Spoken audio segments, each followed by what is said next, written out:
It's time for Mac Geek Gab, and listener Tom brings us our quick tip of the week with, instead of using people's real names to make calls, you can assign a related name and use it. For example, I use Siri, call mom, or Siri, call wife. The way to do this is to go into your phone's contacts and edit. There's a section where you can edit the contact that says add related name. This lets you pick a common name or add your own and then assign them to people. For instance, if you have two friends named Dave, you can have, hey, call Dave of the Mac Geek Gab, and it'll call the right person. More tips like this, plus your questions answered today on Mac Geek Gab 959 for Monday, December 12th, 2022.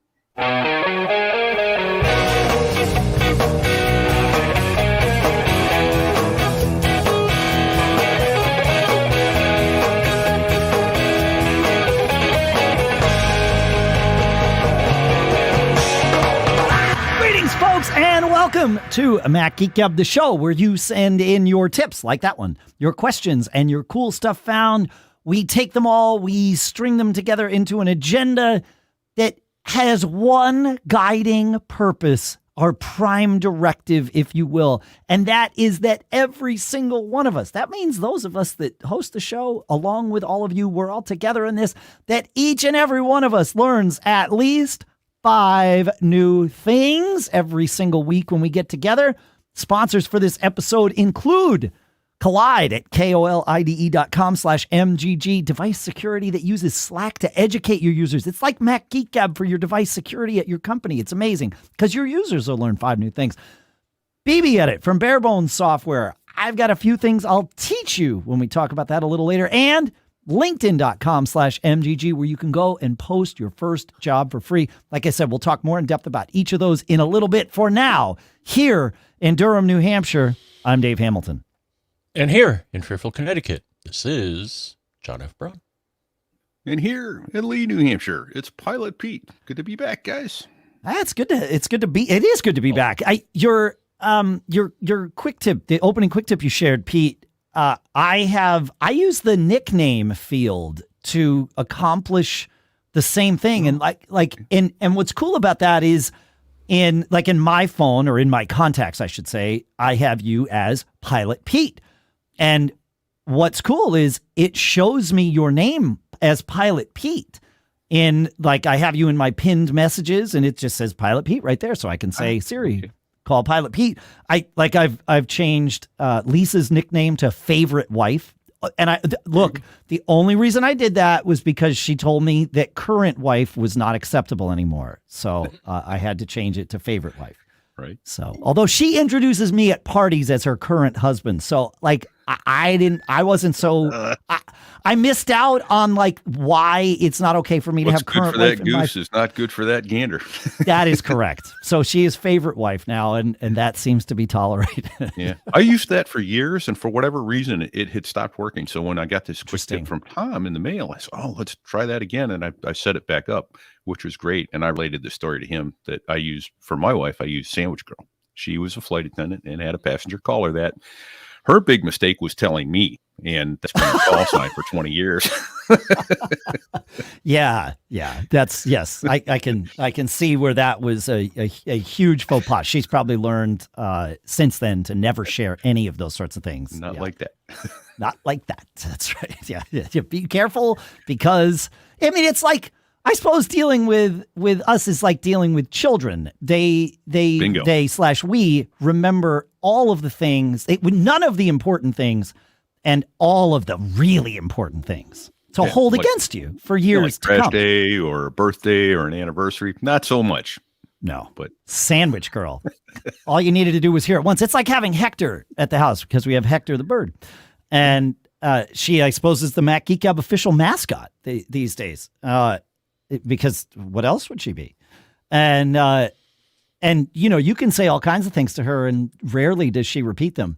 But, screech out one expletive or some annoying noise, and it will be repeated for the rest of her natural life, which she's probably got at least another 30 years left, maybe, Nice. So, yeah.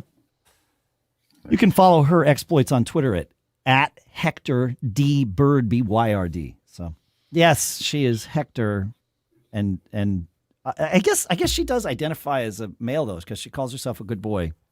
With birds, you don't find out the gender unless A, you do a surgical test to see, or B, they lay an egg, and then you know.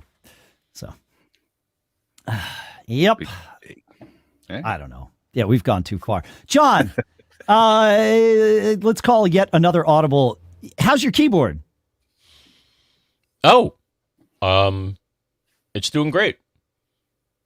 Okay, tell us what happened. Well, as we ended our last show, our hero was stuck using his other computer because he couldn't get his keyboard to pair, and his other keyboard had potentially a bad battery. Where are we in our saga? Yes, that was the problem. So the battery died in this, and this keyboard, and I found a video online which explained this to me. It takes what is it, SL? I think you said it's an M2032 or something battery? Yeah, something like that. Okay. I'll link to your tweet about the whole thing. But yeah, it's a rechargeable button battery. Yeah. Yeah, let me. I'll find your tweet about it. But tell us the story. All right. So here was the story. So the thing is, I also had a Magic Keyboard. And I tried to pair it to my Mac Mini, and I couldn't. It wouldn't see it. It was very upsetting. Well, what did you like? You just and you told us this during the show. I put it in discovery mode. Okay. And you do that by holding down the power button for like 5 seconds, and then the LED, the green LED, will blink twice, saying, "Hey, I'm in pairing mode." Right. But my computer wouldn't reach out. It didn't connect. John, this was the same keyboard with a new battery? No, this was his Apple Magic keyboard. Yeah, we should be very clear about this. John has a Logitech Solar keyboard. That's the one that the battery died in. He has since replaced, and it's back up online and running. But the interesting part came with the Apple Magic keyboard, which is the one he's talking about here, that you were, even though you put the keyboard in pairing mode, you couldn't get your Mac in pairing mode. Now, right. And all the articles that I found said, oh, well, just go to settings, Bluetooth, and connect to it. It's like, I can't log in because I don't have a keyboard. Oh, because your Mac. So is your Mac, do you have File Vault installed or turned on? I think so. Yeah. Okay. So your Mac does not, your Mac requires you to log in essentially before it will boot up. Right? No, I mean, that's like, I'm asking that question because that's what File Vault is like, you have to log in so that it can get the encryption key to decrypt the drive and actually boot up the OS. Is that, so you have File Vault on, and therefore you were not able to, your Mac couldn't go into Bluetooth pairing mode because right. Interesting. Okay. Here's how I solved that with the Magic Keyboard. I have remote access enabled on my Mini. So I logged in with another computer, and then I was able to go to settings and pair it. Really? Okay, wait. You got to confirm you for me that you remote access and get the password in. That's interesting. Yeah, but hang on. You got to confirm for me that you have File Vault turned on that computer. Please check that, because that doesn't, I didn't think remote access was on at the File Vault authentication screen. So maybe this isn't a File Vault thing. All right, security and privacy. File Vault is turned off. Okay, that's what I thought. Okay, so your remote. So this is strange though, because I thought that a Mac with a keyboard, without a keyboard connected, would go into Bluetooth pairing mode at the login screen automatically. That's what I thought. And you unplugged the USB dongle, right, from your other keyboard. Yes. And that still didn't do it. Interesting. Right. Huh? Well, good thing, A, good thing you didn't have File Vault, and B, good thing you did have remote access turned on. Wow. All right. So that worked. So I was using that keyboard, but it's kind of a small keyboard compared to the Logitech. But yeah, so it's an ML2032 replacement battery. Yeah. Is what Yeah. this takes. Yeah. It's kind of funny though, because once you there's like a little battery shelf that you can, pull out. And it's funny because they have a sticker on one side of the battery saying "Do not replace." I don't know why they say interesting. that. Well, maybe they don't want you to replace the sticker on the battery, John. Yeah.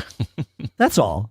That's like when my dad was a kid or a teenager or whatever. He worked in the a tie factory down in Norwalk, Connecticut. It's not there anymore, and they made the ties there. But they bought labels from France, and the labels correctly said "Made in France." And so they would take these labels that said "Made in France" and they would sew them onto their ties in Norwalk, Connecticut, and sell these ties. People may or may not have believed that the ties were made in France. I believe consumer protection laws have evolved since then. In fact, I know they have, but maybe they just didn't want you to take off the label, right? Don't replace this. They just meant the label. So leave that label safely on the dead battery and replace the battery with another one that maybe doesn't have that label. Yeah. So I'm up and running again. I did order another one in a different color. So I do have now a spare keyboard. Okay. Did you have to turn on Bluetooth in system preferences? Let me ask this a different way. Was Bluetooth turned off on your Mac, and maybe that's why it didn't go into pairing? It was on. Interesting. Yeah, because it should have gone into pairing mode. That's, well, as we've learned over the years, there are edge cases, and John F. Braun, you are the king of finding them. It's part of what we love about you. It's funny, though, because the other articles that I found also said, oh, you can also plug into the USB port on the keyboard or the Lightning port on the keyboard. Yeah. Well, no, because this is like first generation keyboard. It was from my mom's old machine. Oh. So this Magic Keyboard does not have any other option to connect to it other than Bluetooth. Right, I forgot about that, of course. Yeah, because like when my trackpad, I have the Magic trackpad, actually I have several versions of it, but they all have a Lightning connector so that when their battery dies, I just plug it in, and then it A, starts charging it, of course, but B, it just connects wired. And in fact, when I unplug the Lightning cable days later, when I finally remember to do that, it then puts up a message on the screen saying that it reconnected it because it did it, it disconnected over Lightning and then reconnected over Bluetooth. Yeah. Interesting. Fascinating. Yeah. All right. Well, we have all kinds of stuff to talk about today. Let's do some cool stuff found. We'll have more on Bluetooth later in the episode for those of you interested. First up on Cool Stuff Found, I believe, is Scott, Pete. Yeah? Yeah, Scott. Oh, sorry, Dave, you put me on the spot. I missed it. Well, it was on the agenda in the order. I'm looking right, and the agenda disappeared on me. The one time I'm following the agenda, I get caught. So there you go. Don't get caught. No, folks. I think I'm the one that got the got caught here. So and here's why. Because it didn't work for me. That's why. So Scott wrote, "Hey, look, there's a hidden game and he wrote in Google Chrome, and so I'm looking for it all over in Google Chrome, but the picture that he sent didn't look right, and I went and found there's also a Google app." Which is different from Google Chrome on the iOS. So go get the Google app, and then Google you go to Chrome, the tab. Not the Google. Yes, the Google app, or this is in Google Chrome. App, not Google Chrome, the browser. Google app, and then you close all the tabs and let it sit for if you have any open tabs on it, close them all and be on the screen there with the tabs, and then colored shapes will start floating up from the bottom. If you swipe up on those shapes, you get a pinball game, and you can there and you get. That's cool. And it's pretty cool. But when it came to me, it didn't work. I tried it, and it didn't work. And then I thought, well, the Google app, at least now the screen looks like what the picture he sent in the email, but it still didn't work. And I went, And I saw the email again the next morning, and I opened the Google app, and lo and behold, the colored shapes started floating up from the bottom. I swiped up, and I was able to play pinball. Okay. which is too bad because I was actually hoping that I'd never get to do it because now it will be a colossal waste of my time playing pinball on my iPhone. Right. Yeah, that's important. Okay, so this is I got you now. So it's not in Chrome. This is in the Google, the app just named Google. Google app. Yes. Yeah. Very cool. I like hidden. Fun, I like fun Easter little eggs hidden, like that. hidden gem in the here. Yeah, for sure. Sorry for getting caught. No, it's fine. It's what we do here. It's how it works. But see, we learn things, so it's fine. You want to take us to Mark, John? Yes, it's going to change my world. Mark says, I wanted to share the latest and, in my mind, transformative Apple Pencil replacement. And it's the magnetic wireless charging Benks pen. Benks being the company that makes it. Benks, B-E-N-K-S, right? B-E-N-K-S. Yep. Yeah, and there's a link to it. Okay. It only costs $40 and does more than the current Apple Pencil 2. Normally, I do not consider myself to limit financially when I really like tech, but it was as if a bone in my body snapped when I lost my Apple Pencil and could not get myself to purchase a replacement for $120. The $40 for the replacement I could do, and am delighted with it. Now I am again using Notability to write notes in. Huh. And let me see. And So is there a difference? Like what functionality difference does this have versus Apple's? I'm glad you asked. Okay. He follows up saying, the pen has a small circular lit display where the eraser would be. Click it once to go back to the home screen and click it twice to go to the app switcher. Huh. And the LED, I think, also shows the charging level. So it definitely does more than the Apple one. Interesting. Yeah, And less than half the I'll give you price. more feedback on this because I ordered one. Oh, nice. Yeah. Cool. Though it was funny because when I went to the website initially, everything was in Chinese. And I'm like, oh, great.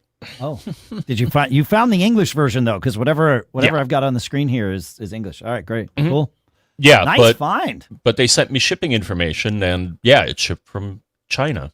Yeah, It's now in the U.S. It's coming. yeah, sure. Oh, I see. Your pencil is now in the U.S. Like Mhm, the one you ordered. Ah, But yeah, I cool. figured, why not? For $40, Why not? I'll give it a whirl. Yeah, Right? I'm not that's a big great. illustrator, but why not? Why not check out some of the capabilities of and they list the ones that it's compatible with. It's not Sure. compatible with all iPads, so if you're Right. going to get it, read the description. Okay. Probably too slow to, and unless you order now, too slow to get here by Christmas for stocking stuffers. But at that price, That's a pretty good stocking stuffer. Yeah, exactly. Huh. Yeah. Interesting. All right, cool. I like it. Lawyer Jeff sends us a website that he found, which is a list of awesome terminal commands as titled by the website. It's got some none of the cruddy ones are on there. Only the awesome ones. but like they're organized into categories like networking, security, system, media. So, if I want to go to the bonjour section of networking, which is a subsection of networking, they list the commands to turn on and off, like restarting MDNS responder and doing different things. I can clear the DNS cache. Wow, that's an interesting one to say. DNS cache is what I want to say. But New lips. Corrects. All right, that's how this show's going to go. Stop it, Dave. Yeah. Okay. But this is a handy resource to have. So we'll put a link in the show notes, of course, at macgeekgab.com or more directly at mgg.fm/959. That gets you right to the episode page because we did it that way. I apologize for a couple of days last week. mgg.fm/958 did not go to Mac Geek Gab 958, but I fixed that. So it's all good.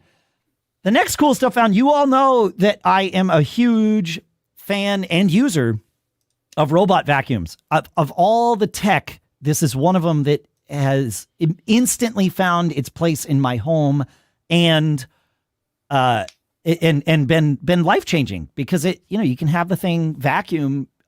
We have it vacuum the floors we don't sleep on at 3 in the morning, and we wake up every day to a freshly vacuumed house. And the new crop of robot vacuums uses LiDAR sensors and all kinds of smarts to do mapping, and really doesn't require the same amount of, I'll call it training, but really it was like, drawing and putting up like barriers to keep it from finding things that, like, they're so much better about just set it and forget it. And it figures it out for you. Nice. The latest one that I started using is the Roborock Roborock Q5 Plus. John, this answers a question that you had when I first told you about robot vacuums. No, I've never had one with a self-emptying dock, which essentially means that the vacuum has its own compartment for the dust that it collects as it's driving around my house.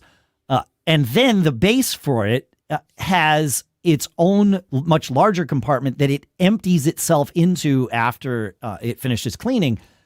And when you first asked me, you're like, well, if it doesn't empty itself, how useful is it? And I found, the answer is, well, it's fine. Especially with the old ones, again, you were messing with it regularly enough because it would get stuck somewhere. It was just like, oh, it's no big deal. I'll just take it out.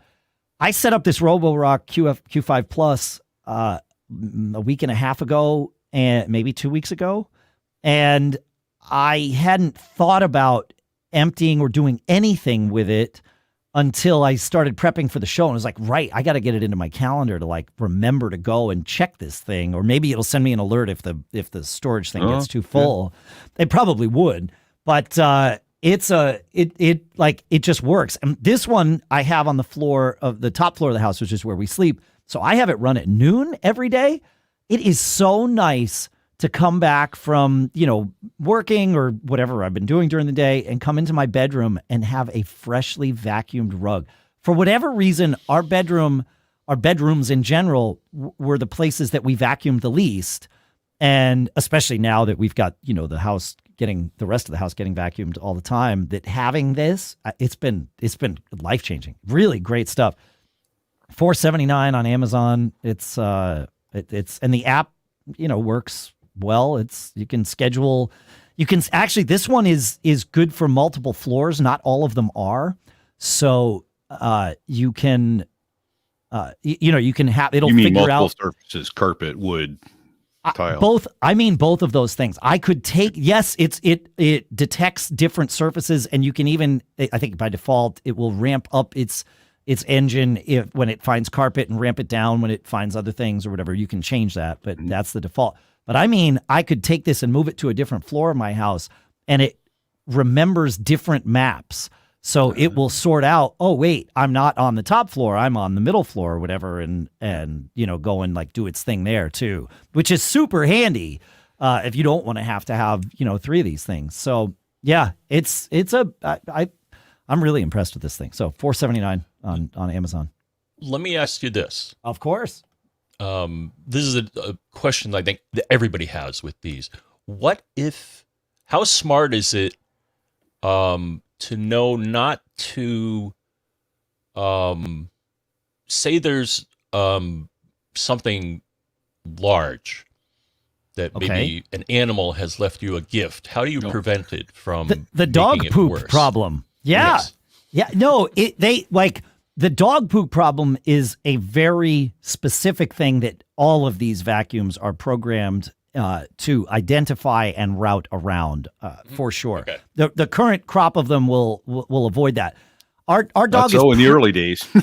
Not so in the early days. Correct. Yeah, there were those. It would spread it all around for you. Oh yeah, it would like talk about a poop show, man. Like that was. It created one. The early ones created them for you with their LiDAR sensors and everything. I mean, they're doing pattern matching and all of that stuff to be like, yeah, stay away from that. They also know to stay away. I've mentioned on this show that our cats, especially one of them, little Pucky, he loves pipe cleaners, and he found a stash of pipe cleaners in our house after he moved in years ago, and he'll go get one and like play with it, and then of course he leaves it on the carpet. He doesn't put it away. And we've tried to talk to him about it. He's a good boy, but that's the one thing he won't do. And so, like I would say maybe 50% of the time, the vacuums can see that there's a pipe cleaner and routes around that. The other 50% of the time, I have to pick up the vacuum and pull the pipe cleaner out of off the thing. It depends on whether it's bent up, while sitting on the floor and has some height to it, or if it's a pipe cleaner flat on the floor. That's really hard for it to tell the difference between that and like the carpet. So, but yeah, no, the dog poop thing, it routes around all kinds of stuff. I am with all of this, the current generation of LiDAR-based robot vacuums, I am routinely, pleasantly surprised to just come back to the house and find the thing back on its dock with the floor freshly vacuumed. It's like, wow, it just didn't get stuck somewhere. It didn't, so yeah, it's pretty good. While we're on the subject of vacuums, I did find another thing in my prep for CES that is in full force right now, and it's the Aiper Seagull SE. It's a pool robot. So it is a cordless robot that goes and swims in your pool and cleans your pool for you. I don't have a pool, so I wasn't even aware that these things existed. But this one looked pretty cool. There's a video of it, and it just goes around and cleans all the surfaces underwater. It does its whole thing, and then when the battery's low, it comes out and charges and comes back. So I just figured I'd share. Is there a price on its website, Dave? There is a buy now link on the website, Pete. It's $249.99. Oh my God, that is amazing, because I have a corded one for my pool. Okay, which came in somewhere just shy of $1,500.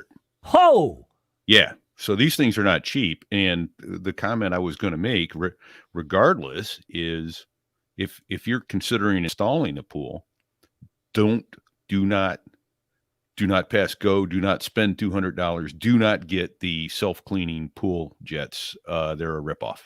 They don't work. The springs jam. They don't turn. They don't do what they're advertised to do. And supposedly they've gotten better over the years. My pool guy says, crap. Don't do it. Don't buy it. It's not worth it. And so about 4 years ago, I bought myself a pool robot to go around. But it's a corded one, and it goes around, and it has made my pool cleaner in the last 4 years than at any time since it was newly installed. So those things, that's a great price. I think I may get that and keep it in there most of the summer, because the other one I have to haul in and haul out. And being a $1,500 piece of gear, it's not something I just leave out in the sun all summer. Right. Well, if you order, so we're recording this on the 9th. It's releasing, as I'm sure most of you will realize, on the 12th. But they also have a $30 off coupon that's good through the 14th. So you can $219.99. Yeah, man. Yeah. A penny less than $220. So yep. Good stuff. We've got questions. We've got more cool stuff found. We have all kinds of stuff. These days, every new potential hire can feel like a high-stakes wager for your small business. You want to be 100% certain that you have access to the best qualified candidates available, and that's why you have to check out LinkedIn Jobs. LinkedIn Jobs helps find the right people for your team faster and for free. Because you've been listening to the show for a while, that we use LinkedIn Jobs to find Sadie. She's been with us almost 2 years now, has been doing a fantastic job really helping to expand what we're able to do here for all of you and for us. It's amazing. And we never would have found her without using LinkedIn Jobs. It's super easy to get started too. You just create a free job post on LinkedIn Jobs. Then you add your job in the purple hiring frame to your LinkedIn profile to spread the word that you're hiring. From there, you use simple tools like these screening questions that make it super easy to focus down on candidates with just the right skills and experience so you can quickly prioritize who you'd like to interview and then, of course, hire. You want to finish the year strong. The right team member can help you do that. And this is why small businesses rate LinkedIn Jobs #1 in delivering quality hires versus leading competitors. LinkedIn Jobs helps you find the qualified candidates that you want to talk with faster. Post your job for free at linkedin.com/MGG. That's linkedin.com/MGG to post your job for free. Terms and conditions apply, and our thanks to LinkedIn Jobs for sponsoring this episode. Next up is BBEdit from Barebones Software. You've been listening to the show for a while, as we just established, and that means you've heard me talk about how much I love BBEdit. It's open on all of my Macs all the time. It is the tool that I use to manipulate, massage, and learn about text. So sure, I can use it for coding, and I do. But that's not the only reason. Now, I do like it for coding because it takes my code and presents it in a way that lets me see functions. It highlights things, but it doesn't change my code on the disk, unless, of course, I do the typing and make those changes myself. It just changes the display of things to make it easier to see while I'm coding. On top of that, though, if I want to compare two documents, man, there's nothing easier than doing that in BBEdit. And I can do it by opening the documents in the graphical interface of BBEdit, or I can use the BBEdit command line tools like BBDiff to do that for me. And then boom, it opens them from the terminal in the beautiful BBEdit interface. I can do that. I can count the number of words in a document. I can do multi-file find and replace. It's so powerful. You've got to check it out. Go to barebones.com to get your 30-day fully functional demo of the app. There's a fresh eval period for customers with versions pre-14. You get to check out everything. And then from there, you go and buy. It's amazing. Barebones.com, and our thanks to Barebones for sponsoring this episode. And now I get to talk about our sponsor, Kolide. Kolide is an endpoint security solution that uses the most powerful untapped resource in IT. You know what it is? Yeah, it's your end users. Old school device management tools like MDMs force these disruptive agents onto our employees' devices that slow performance and treat privacy as an afterthought. Kolide has chosen to do things differently. It's pretty cool. Instead of forcing changes on your users, Kolide notifies your team via Slack when their devices are insecure and then gives them step-by-step instructions on how to solve the problem. By doing this via friendly Slack messages and educating your users about company policies, Kolide can help you build a culture in which everyone just naturally contributes to security because everyone understands how and why to do it. It's kind of like Mac Geek Gab for your business security, right? You want to learn 5 new things? Kolide is teaching your users new things about how your company secures its devices. And then for you folks who are IT admins, Kolide provides a single dashboard that lets you monitor the security of your entire fleet. And it doesn't matter whether they're running Mac, Windows, or Linux. That visibility makes it easy to prove compliance to your auditors, your customers, and your leadership. Look, you can meet your compliance goals by putting your users first. Visit kolide.com/MGG to find out how. That's KOLIDE.com/MGG. And our thanks to Kolide for sponsoring this episode. All right, back to cool stuff found. Listener Alex brings us yet again to a fantastic piece of work by our friend Howard Oakley over at the Eclectic Light Company. And this time it's about Spotlight and the whole MDS stores and MD worker processes that often cause our Macs to become sluggish. I'm not going to go through Howard's entire article here. It is linked from the show notes at macgeekgab.com or mgg.fm/959. But it's interesting. He puts a diagram in there right at the top of the article that shows us the varying level of where Spotlight lives and where problems can exist. And it shows us that only the very surface of it, the leftmost column in Howard's article, are things that we get to see. The rest are sort of buried. And he's got some tools, of course, and to help us find what's going on and see what's happening. And then, of course, some advice on how to fix some Spotlight problems, too.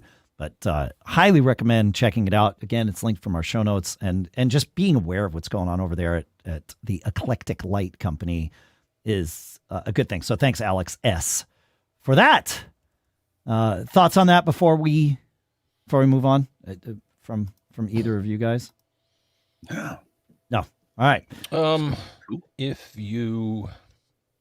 do you bring it up here? What do you need me to bring up? No, if you bring up the Spotlight search, I'm trying to remember what the key combo is to do that. Command space. Command space. Ah. There it is. Quick tip. Yep. If the machine is indexing, you should see a progress bar there. Just thought I'd mention that. Sure. Yeah. I think, and Howard, I think he goes through some of that, but he's looking at some of the more sinister things because if you look, even without that progress bar, sometimes my Mac is like when I wake up my laptop, I see MD Worker and MDS Store just crunching away, and there's no progress bar or anything. It's not the initial indexing. It's the on the fly, I need to do stuff. And for some people, that never ends. So, yeah.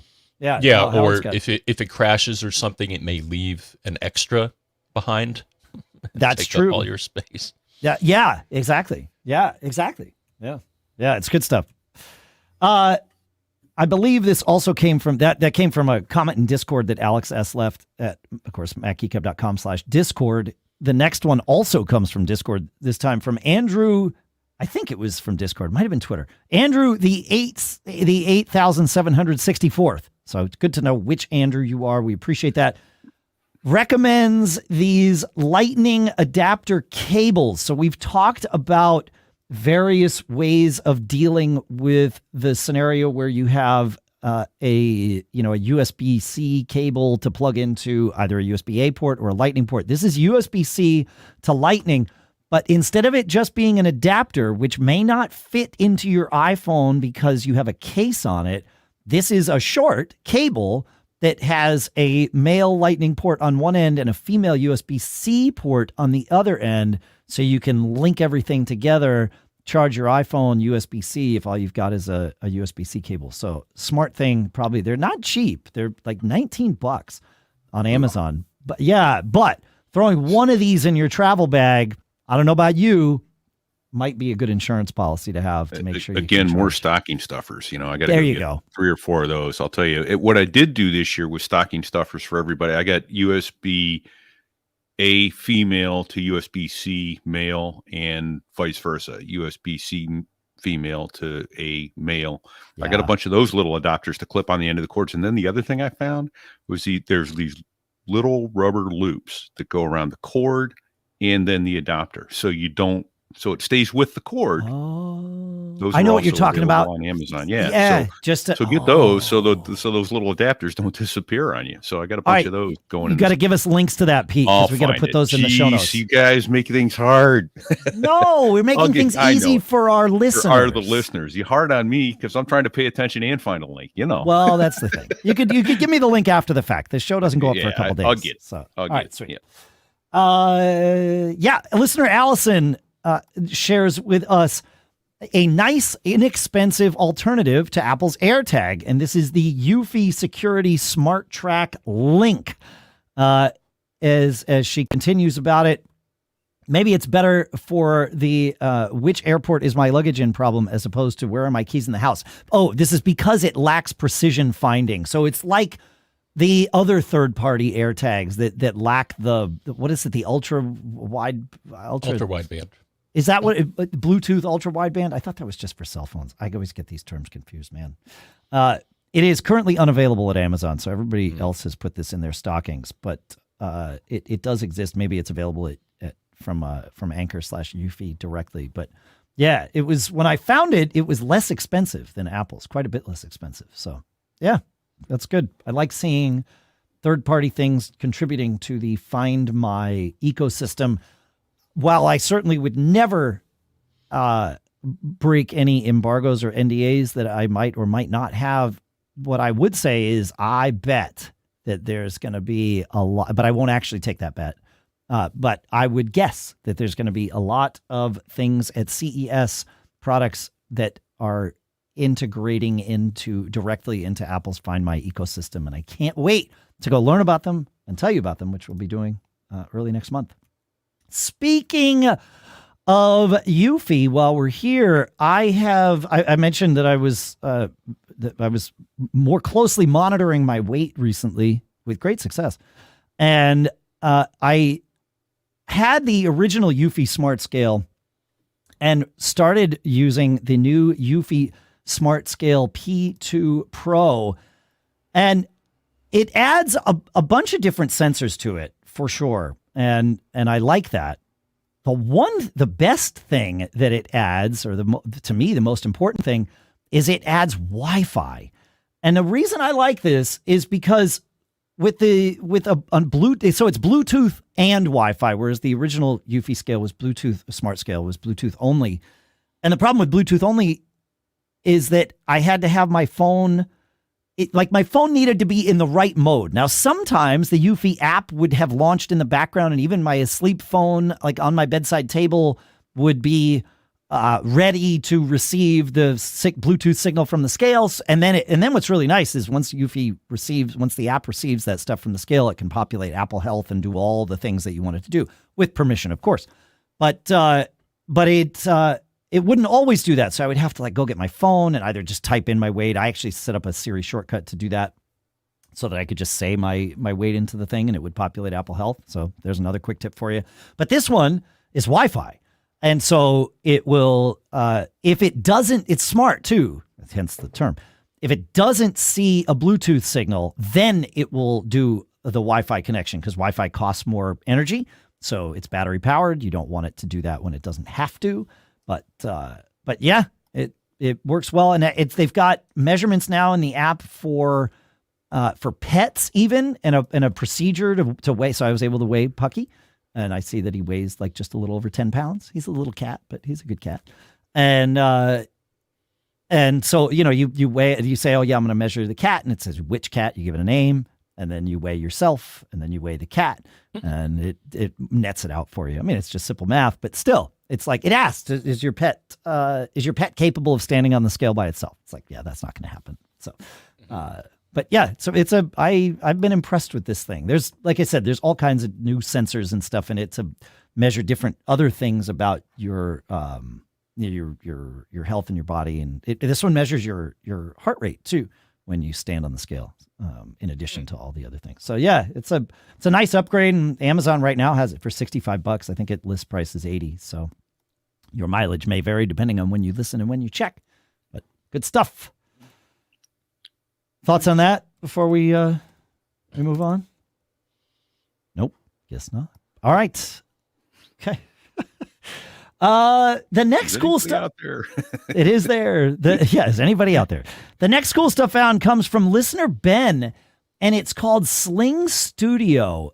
We were talking recently about how the Shoot app supports multiple iPhones as cameras.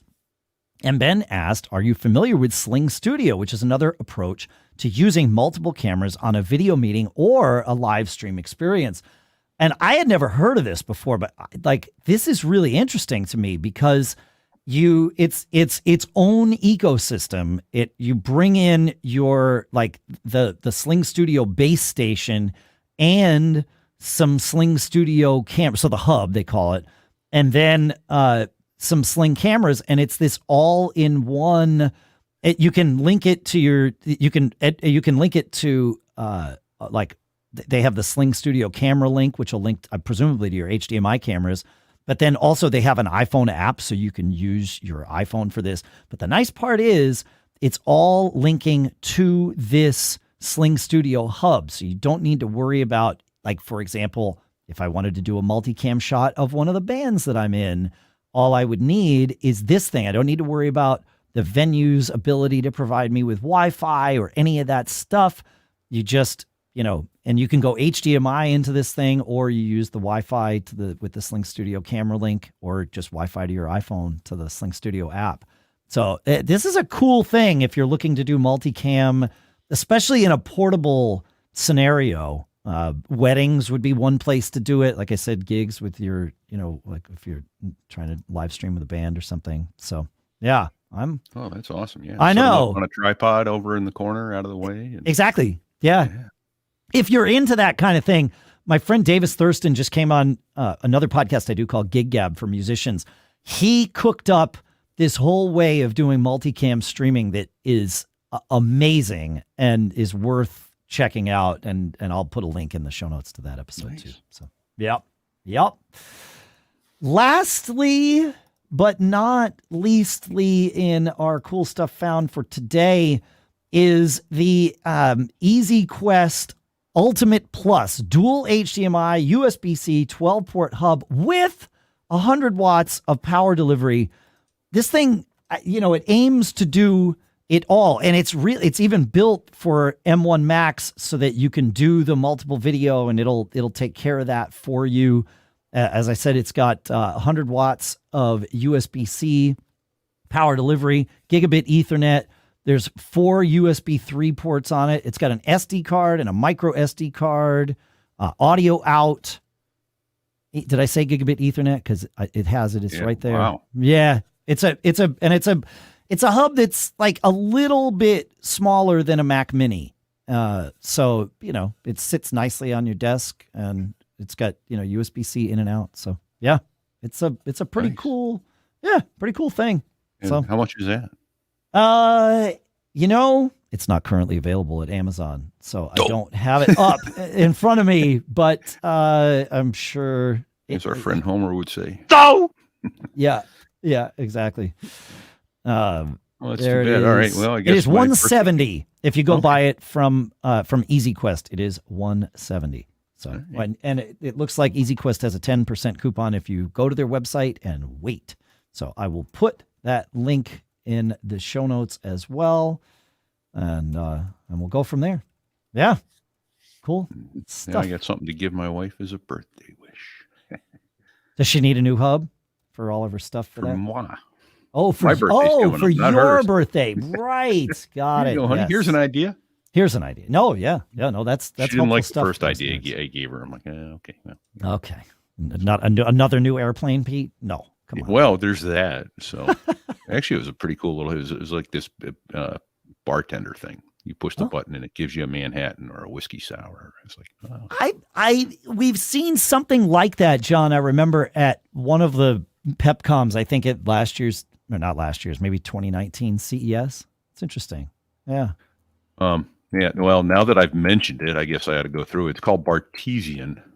Okay. At Bartesian.com. So we'll put it in the show notes. All right. They aren't particularly cheap, but looks really cool. Huh. Just saying that, So anybody out there looking for a birthday gift for Pilot Pete? For Pilot Pete. That's right.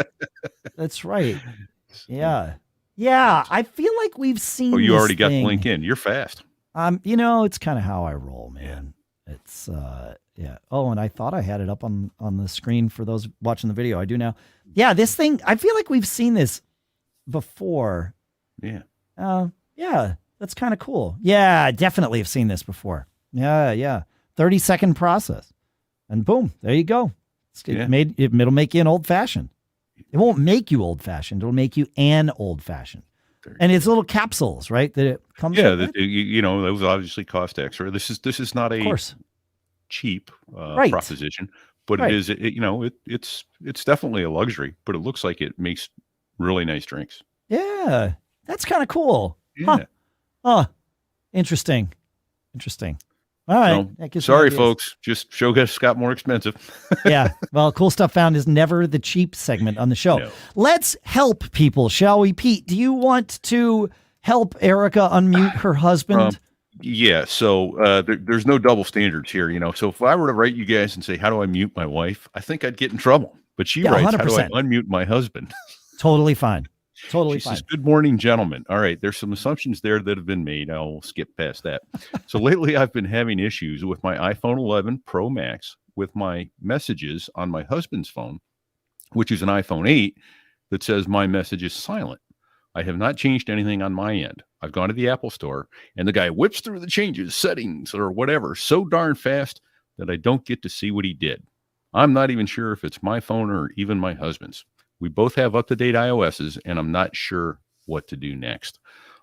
So first of all, yeah, that's frustrating when something like that happens because it would have been nice for the guy to go, and here's what I did so that if it's fixed, now you know how to fix it yourself next time or prevent it from happening in the first place. So I share that frustration. Fish shake to the Apple genius on that one. Help out, guys. Show them what you're doing. Show them what you're doing. Yeah, we all need it. Like that's why we walk through all the things we do on this show. Is our goal is to make you, we say you don't have to be a nerd to listen or a geek to listen, whatever you want to say, but listen long enough and it'll happen.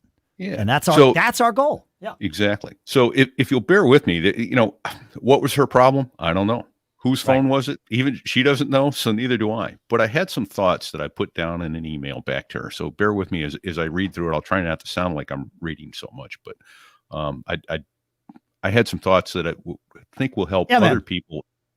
So first, make sure you're not in a focus mode, like do not disturb or any other focus mode that inhibits notifications from messages. And to check this on your phone, you can either go into the control center or go into the settings app. So on her phone, which is I think she said the 11 or the 12. Anyway, it's one of the newer ones, not the 8, which is what her husband has.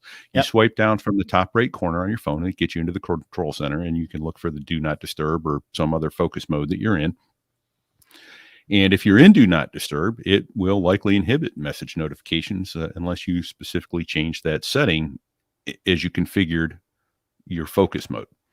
The other way is to go into settings and scroll down. I think it's about 12 from the top in settings. Go into the focus setting, and there you can edit each different focus mode and create new ones to allow or inhibit notifications from specific people and applications. And I tell her this is a really powerful feature that can be leveraged to stop calls from both scammers and telemarketers. A little time with an iOS tutorial that you can find on Google anywhere can help you learn how to set up the focus mode.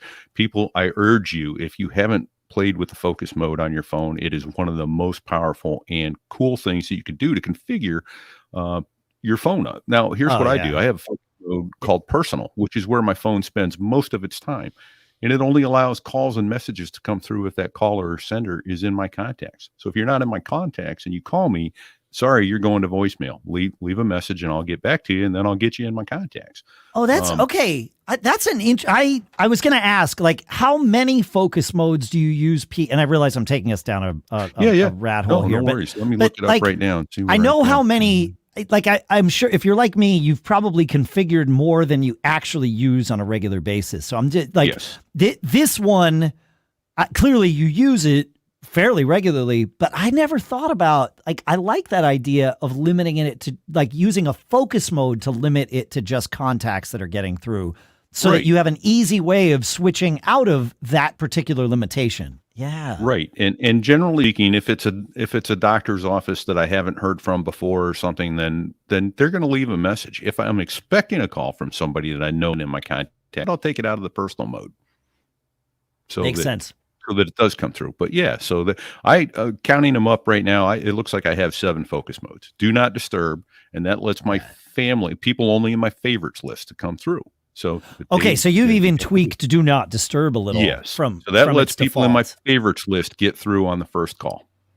Okay. My mother's 96 years old. If she wants to call me in the middle of the night, I need to take the call. So even in do not disturb, she'll get through.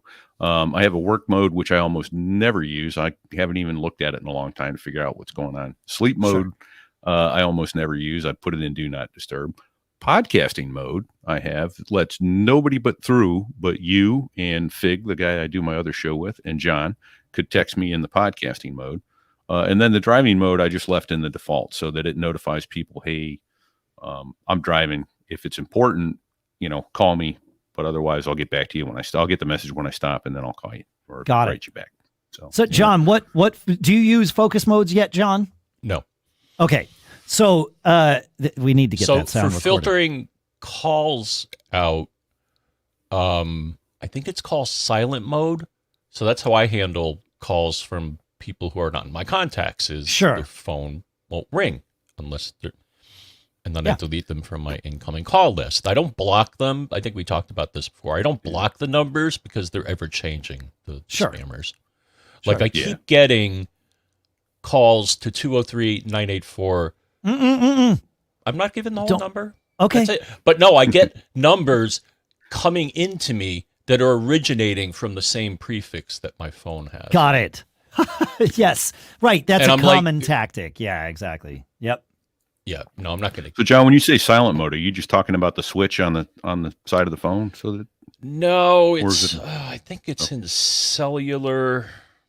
Okay. Yeah, you can. I think it's in settings phone where you can say mute silence unknown callers. So that you go to settings phone, silence unknown callers is what John's talking about there. Gotcha. Yeah. Okay. Yeah. It'll ring actually if your phone is unlocked though. I think if that's the if that's my recollection of that I setting. believe that's correct. If you happen to be looking at your screen or playing a game or something like that, it's going to ring through.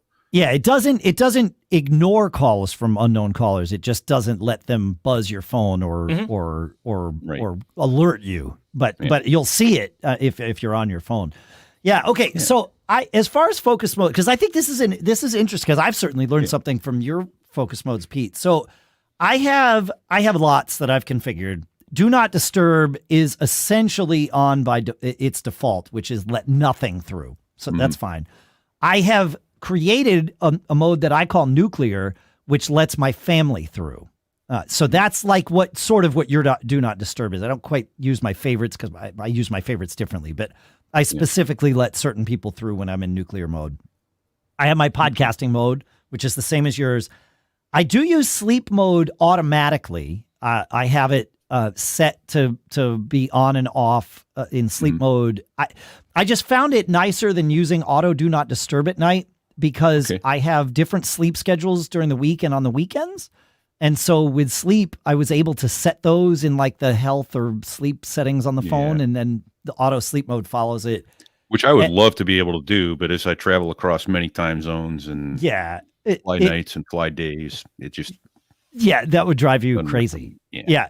And the only other one that I use is the reading mode, which I think was a default that came from Apple. And I've set it to go automatically into reading mode when I launch the Kindle or the iBooks app, or the Books app, I guess it's not iBooks anymore, on any of my devices. So as soon as that is the frontmost app, I am in reading mode. It's still not as good as having a Kindle, aka a dedicated device that I can't choose to jump out of reading mode and go like look at my email or check social media. But it is better because in reading mode, I get no notifications from anyone. I don't recall that one, but as being an Apple one. But maybe it was one they like walked me through setting up. It was not my idea. I have a feeling Apple sort of told me about it somehow. But yeah. So yeah. All right. Well, let me continue back to Ericka, please. Thank you. Ericka. Yeah. So so to get to the control center on your husband's iPhone 8, go on the home screen and you swipe up from the bottom center, just above the home button. Okay. Or as mentioned above, go into the settings app and then down into the focus mode. And I noted the difference here. I happen to have an iPhone 8 in the house, which is my son. So I was able to say, if I send a message to my son and his phone is in do not disturb, I don't get an alert telling me that that he has notification silence. But my wife has an iPhone 12. And if she has notification silenced, it does tell me, hey, she has notification silence. Do you want to send it anyway? Do you want to alert her anyway? So I don't know why the difference. That difference would be one of two things. Number one, that your son isn't on a new enough version of iOS to participate in that discussion. Right. Yeah. But I think he's on 16. I don't know. I'd have to look. More than likely, it's reason number two that he has gone in and told his phone not to share that status with people that he messages with. I am trying to remember where you do that, and I can't. So maybe somebody in the chat will share that with us, and then we'll put that. Because I noted, I wanted to note that when I'm in the do not disturb mode on my phone, my son does see the message that tells him I have notification silence, and he's offered the option to notify anyway, which pushes the message through to me if he accepts that. Oh, no. Yes. So if you go into settings, focus, all the way at the bottom is focus status. And it says, when you give an app permission, it can share that you have notifications silenced when using focus. And apps that you allow. Yeah. And so I've turned, that's something you turn on. But then I think you also have to turn that on in somewhere else. I feel like it was somewhere else. But we'll get there. If we don't share it in this episode, it's coming in the next one. Or join Discord at macgeekgab.com/Discord, and we'll share it there too. So, yeah. So, and then secondly, I wanted her to make sure that the phone that the receiving the messages isn't in the silent mode, and or the ringer isn't turned all the way down. So that the little flip switch turns it from audible down to buzz only, and then and then the volume has to also be up if it is in the audible mode. And then lastly, in the settings app, if you go to messages and make sure notifications are enabled, allow notifications should be toggled to the on position. And if that's off, you won't get notified when a new message comes in. So those are 3 things I have a for fourth. Ericka and her husband to consider, and Dave has a 4th. John, do you have any, before I share my 4th, do you have any ideas on why this might be happening for Ericka or anyone else listening? So you got to nod louder, his head, John. no. Yeah, nod more loudly. Yes, exactly. Please, so that the listeners, which is most of them, can hear you. I shared this in an episode, I don't know, a month and a half ago or something. I had exactly Ericka's symptom with my daughter, where she would text me and I would realize sometimes a day later that she had texted me. I'm like, why do I keep missing notifications from her? And the reason was I had her muted in messages. You can go in and mute a specific conversation. You can now mute it for, an hour, 24 hours, or forever, right? I had her on forever mute. And you do that by tapping on, going into messages, tapping on the person's name to get their info thing, and then choosing or not choosing the hide alerts option. And sure enough, I had hide alerts on for my daughter. And I had no idea because I had no visual indication of this. When in a normal messages list, you will see a little, bell with a slash through it for people that are muted. However, I have my daughter pinned to the top of messages on my devices, and there is no visual indication of having muted someone when they are in the pinned mode. So I had no idea that I had muted her. I don't know when it happened. I don't remember doing it. It might have been like a mistimed swipe of something. I don't know. But somehow I muted her and I had to go and unmute her. And it wouldn't surprise me if that is what happened to Ericka, because she probably has her husband pinned. That's a pretty common thing to do with, people you text often. And if she's muted him, then he's muted on all her devices. So there you go. All right. Well, that was a long answer with lots of tangents, which we love here. Sure. But she said in her email she wasn't even sure if it was fixed or whose phone it was. So that made it a nebulous question with a more nebulous answer. I like it. No, nebulous answers are good. That's where the learning comes in. Yeah. So, John, speaking of nebulous questions, you want to take us to Ben? Sure. Ben says, in 952, you discussed iPhone storage in response to Sarah's question about system data using a lot of space on her new iPhone 14. However, you never really answered her question and instead went down a rabbit hole about apps and storage associated with those apps. What? We never would do anything like that. Rabbit. System data itself is a bit of a black hole, and I haven't found a clear answer about what's there or how to make this usage smaller. Even wiping and restoring the phone hasn't proven useful to me. However, I was going to reach out to you on behalf of a client who recently asked about it as well. Can you revisit this question? Sure. What is system data, formerly called other? Why does it take up so much space on some devices? And is there any way to consolidate it? All right. Well, the good news is I don't have this problem. No, I looked at my phone just to get a reference point. Sure. And my system data is only 6 gigs out of 256. Okay. So I don't know what I'm doing or not doing that causes that. And just to bring everybody along with us, settings, general, and then either iPhone storage or iPad storage to get this, right? Are we talking about it on the iPhone, right? Correct, yes. Not the Mac. Okay, great. Yep. Yeah, so you're right. That's where you go to see how much you're using. Yep. And I found an article that has a few additional tips other than doing a restore, and they mostly have to do with messages and Safari, how you can purge caches or other things that they're doing. There's also some options you may want to suggest your client turns this on, is that if you go on iPhone storage, it may give you some tips like things you can enable, like offload unused apps, auto-delete old conversations, and review large attachments. and we will link to that article. I would be very careful about each of those three things. Make sure you're choosing them intentionally. I mean, they will do exactly as they are labeled, but the one side effect I've found of offload unused apps is if there's an app that you only use occasionally, let's say, for example, when you're on an airplane, if it unloads that app because you don't use it frequently enough, and then you get on an airplane where you don't have Wi-Fi, or you do have Wi-Fi, but the plane's Wi-Fi system blocks the app store, which happens on some airlines, now you don't have access to that app. The same caution would come with offloading, messages or whatever. Your messages are not backed up anywhere. So if you quote unquote offload, that's not offloading, that's deleting and removing forever the contents of those messages. And this is something I think Apple really needs to address.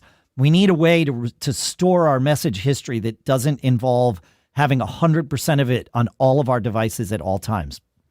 So yes, they're right that doing these things will free up storage, but at a cost. Make sure you're aware of the cost. That's all That's what I have to add. Thank you for coming to my TED Talk. Please continue, Mr. Braun. I think that's about it. I'm going to Okay. link to this article. But, the other things I could try, cycling power usually may help it. Right? Yeah, that's one way. Or doing a restart. There's a place you could do a restart on the phone. That may clear things up. It clears things up with computers too. Like, for example, this machine, I have it reboot every Wednesday at, I think, noon, which was funny because we were doing a show a couple of shows ago at Wednesday. It was on a Wednesday, and all of a sudden I get a notification on my screen saying I'm going to restart in 60 seconds. That was when we And I'm recorded like, pre-Thanksgiving. Whoa, no. Yeah, don't do that. That's right. Yeah. But you can't do that on your iPhone, right? There's no way to auto restart your iPhone or your iPad. So that would be not that I know. Yeah, no, that would be one way.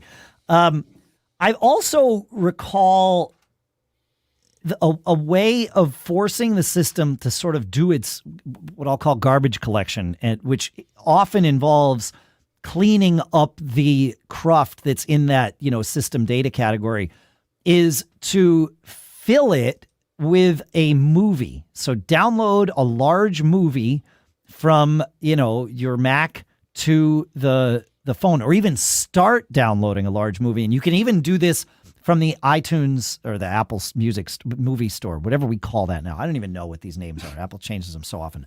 But you know what I mean.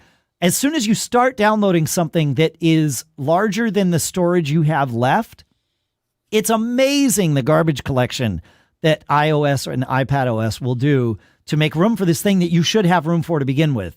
So that I haven't used that trick in a while, but I know that trick has worked in the past, just going and downloading something from the store that's massive. You don't have to finish the download. Just let it start the process, and it's going to be like, whoa, I got to clean out this. I've been lazy here. Let me get on that, and it'll get on that. So that's. Do you think doing that for preservation of the SSD, it's not overwriting garbage files because it doesn't need them to yet, or? Well, it's not overwriting anything. It's just marking those sectors as so. Yeah, this isn't SSD preservation, because there's no writing happening. It's just let's mark this space as potentially writable. That's all. Yeah. Okay. Yeah. So I don't know. I don't know what the. Yeah, it's kind of frustrating because if you click on the other system data or system data category, it says system data includes caches, logs, and resources currently in use by the system. The value will fluctuate according to system needs. It's like right. that. Yeah. Thanks for that. Useful. Useful. Yes, very, very useful message. We've got a little bit of time. We promised that we would circle back to the Bluetooth thing that we talked about at the top of the show. Pete, you want to take us to Gary? Sure. I can do that. Gary writes, stupid. That's exactly how I felt when I used my Bluetooth Magic Mouse to turn off Bluetooth on my iMac. Oh. Yeah. Hang on. Here it is. Go. Yeah. Don't do that, Gary. I was trying to pair a set of headphones and they weren't showing up. So I thought, hey, turn it off, then back on, cycle it, right? Yeah. Age old fix. Nope. Says I had to dig out of a box a wired mouse that I wasn't certain would work. Well, it did. But what an error on my part. Please, nobody do this. So on a hunch, I went and did it. Okay. Because I could. So, but just to prove a theory, and I probably should have had a wired mouse ahead of time just in case. But what I did is I went and I used the mouse and I turned off Bluetooth on the iMac and off it went and nothing worked. Yeah. So I just held down the power key until it went off and then powered it back up and it came back up and it paired up and it was good to go. So even though you had turned Bluetooth off, I had turned it off. The default is to turn it on when it powers up because it needed to, get the Bluetooth keyboard to log in and the Bluetooth mouse and that sort of thing. And then it occurred to me, okay, good thing you kicked the horse out of the barn and then shut the door. Probably should have made sure beforehand. And I did have it enabled to be able to SSH into that computer and restart it. Else I'd have, I don't know, been humping over to the Apple store to find a wired, a wired mouse and or keyboard to get the machine back up and running. And oh, by the way, it was my wife's machine, not mine. So I recommend keeping a wired keyboard in your home somewhere. And Pete, you live close enough to me and you know how to get into my office. There is almost always one sitting collecting dust on the desk right by my office door. So if you ever need it, feel free, come by and grab it. Yep. I did, while you were talking about this, though, thinking about Gary's need to, power cycle, if you will, the Bluetooth on his Mac. I looked at Jeff's list, or the list that Jeff sent us. Jeff didn't create it, of awesome terminal commands. And yes, there is sudo kill all -hup, and that's the key one, Bluetooth D, that will restart it. And in theory, that would bring it back around. So I will put that command in the show notes right there, and we'll do that. We're getting towards the end. We found many tangential things, but I wanted to share something that caught my ear. I was watching the CES did this thing called the media preview, which a canned Zoom presentation last week, I guess. Just, sort of preparing us for the things that we might see, the big trends and the things we might see at CES. And of course, they were telling us how, they expect there to be a great deal of attendance this year because that didn't happen last year and it didn't happen at all the prior year. So, but Gary Shapiro, the head of CES or whatever, said in talking about getting together, instead of like in a spot where I would normally expect someone to say, we need that in-person experience, he said, and he was communicating that we need that in-person experience, but the language he chose said something really interesting. This isn't tinfoil hat moment about CES or anything. It said something interesting about where we might be going, especially with AR and VR and things like that down the road. Instead of saying we need that in-person experience, he said, we need that 5 sense experience. And as soon as he said it, I was like, wait, what did you just say? Like, that's a weird, because if you rewind, let's say 50 years, right? Saying we need that 5 sense experience communicates we need to be in person. But with where technology is heading, it's not there right now, but where technology is heading, there's a world where we could get that 5 sense experience without being in the same physical location with one another. Smell-o-vision. Well, I mean,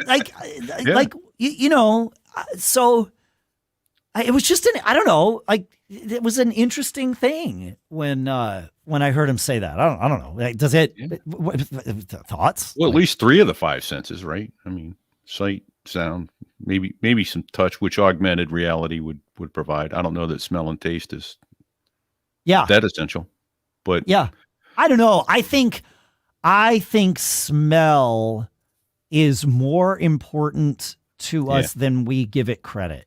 Well, there are good smells and bad smells, so I can do without the bad ones, right? But yeah, and you're right. Yeah, people, that's big. Yeah, there are.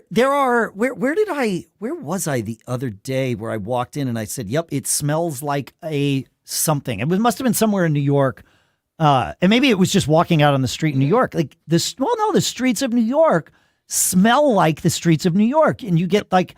I mean, all the city smells of like, the various infrastructure, but also at this time of year, the smell of roasting chestnuts, right, happens on the street of New York. The smell of, a Sabrett hot dog cart, right? Like those things are part of that experience. And you don't necessarily, like smell is a really strong sense in that it has the ability to conjure memories and relate things in ways that sight doesn't necessarily do. I mean, obviously we use sight in different ways, but I don't know, smell creates an environment for our brains. And it's, like right now it's interesting. I'm thinking about, I know I had that experience. I can't tell you where it was. And it's because I'm not having that smell. Right. Like next time you could be in downtown Portsmouth and get that, and you'll go, oh, that was just like in New York, or just like when I was in this certain place in New York, and then my mind's eye would be visualizing that place in New York, right? So, yeah, it's interesting, and obviously, smell and taste are very interconnected. I don't know. I'll add one other quick thing is that we do this video now. We do the podcast via video. Sure. And, I don't know, do we remote in once audio only? I think it's always we were in audio. No, but did we ever do the show? Well, no, that's true. With John, for years, when I was coming over to your studio to do it, we didn't have John on video. No, it was audio. It was just audio. It was just Skype. Yeah. And I had somebody talk to me about the show that I'm doing. So there I was. We recorded on Zoom with video, and it's like, oh, it's so much better to see the person's face, or to see them laughing, or to have them, tilt their head and go, what? Oh, okay. It communicates so much more without words. Yeah. Kind of like John nodding no. Emphatically. But now nodding yes. Yeah. Yeah. Yeah. So it's like, oh, okay. There's communication going on there, that the benefit of being able to see the person is so much more important than we give it credit for if you don't think about it. Yeah. Yeah, I just found it interesting. I mean, I'm looking forward to getting back to CES. I mean, it's the last time we were there was early 2020. We wound up bailing out at the last minute last year, like most other folks did too. So I'm eager to get back there. Yeah, for sure. I'm eager to go for the first time. I'm looking forward to this. Yeah, same. Yeah. I don't know. Thoughts on any of this, John? Before the smell of pine needles reminds me of summer camp. There. Yeah. Yeah. Yeah, I used to go to summer camp up in your state. That's right. Yeah. Calumet.